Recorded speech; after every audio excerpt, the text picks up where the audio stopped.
Hi, today I'm going to show you how you can create a shared folder in Google Drive.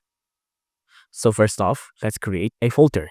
The way you do that is by going on the left-hand side here on the new button.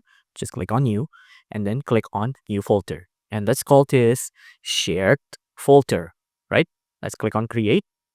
Now on click on create, you'll see that you've created a new folder here. Now let's click on it. Now we're inside the shared folder, right? But this is not a shared folder yet. This is just a normal private folder for your own file. To make it our shared folder, we have to click on the shared folder here and then click on share, right? Now on share here, you can see now there's two ways you can make this shared. You can either give it access to anyone. So anyone with this folder link can access it. But right now, there are only a fewer, right? So anyone can see inside this folder. They can download whatever they need from this folder, but they can't edit it. So they can't delete, they can't change, they can't add new things to the folder. So it's strictly only for views and only for downloading.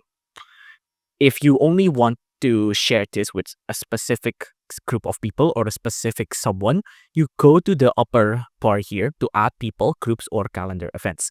So for example, I want to add my boss from my company to see this folder, right? So I'm just going to do boss@gmail.com, for example. In real cases, you'll add your actual boss's email into this, right?